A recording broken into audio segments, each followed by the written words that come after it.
అందరికీ నమస్కారం. ఈరోజు రాజానగరం నియోజకవర్గం కూరకొండ మండలం దోసకాయలపల్లి గ్రామంలో ప్రమాదవశాత్తు ఫైర్ యాక్సిడెంట్ జరిగి సుమారుగా 40 మేకలు, ఒక గేదె దూడ, అలాగే వారు దాచుకున్నటువంటి డబ్బులు, కొంచెం బంగారం, ఇంట్లో ఉన్నటువంటి గృహోపకరణాలు అన్నీ కూడా కాలిపోయినాయి.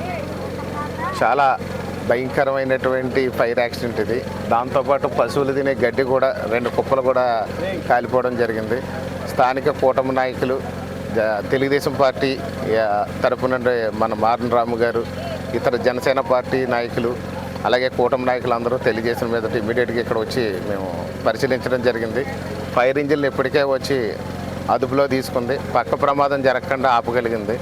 అప్పటికి ఈ 40 మేకలు సుమారుగా కాలిపోయినాయి, మొత్తం అంతా కూడా బూడిదైపోయినాయి. అలాగే ఒక గేదె కూడా కాలిపోయింది. ఒక పాప ఎస్తేరు కూడా ఇందులో పాపం అందులో చిక్కుకుంది, కానీ అదృష్టవశాత్తు తను తప్పించుకుని వచ్చి బయటికి రాగలిగింది. అలాగే ఇక్కడ ఆస్తి నష్టం బాగా ఎక్కువ జరిగింది. బాగా పేద కుటుంబాలు, ఎరుకల సామాజిక వర్గానికి చెందినటువంటి ఒక అట్టడుగున ఉన్నటువంటి ఫ్యామిలీ. ఈ ఫ్యామిలీకి జీవనోపాధి కూడా లేదు.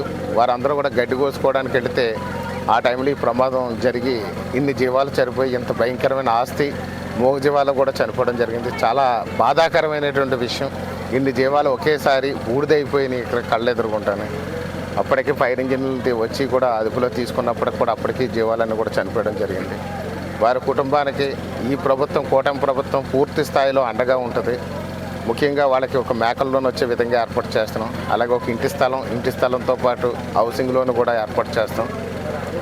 ఈ యొక్క మేకల లోన్ అనేది కూడా ఇమీడియట్గా ప్రాసెస్ చేసి వాళ్ళకి మళ్ళీ జీవనోపాధిని మళ్ళీ ట్రాక్ మీద తీసుకొచ్చే విధంగా కూడా చేస్తాం. అలాగే మా కుటుంబం నుంచి కూడా బత్తుల బలరామకృష్ణ చారిటబుల్ ట్రస్ట్ నుంచి కూడా బత్తుల వెంకటలక్ష్మి గారు ₹1,00,000 వారికి ఆర్థిక సాయం కూడా ఇవ్వడానికి వచ్చారు. అది సోమవారం నాడు వారి కుటుంబానికి మారన్ రాము గారు, గల్లా శ్రీని గారు ఆధ్వర్యంలో కూటమి నాయకులు పెద్దలందరూ కలిసి తీసుకెళ్లి వారికి అందజేస్తారు. త్వరలో మేకల్లోనూ కూడా వచ్చేటట్టు చేస్తాం.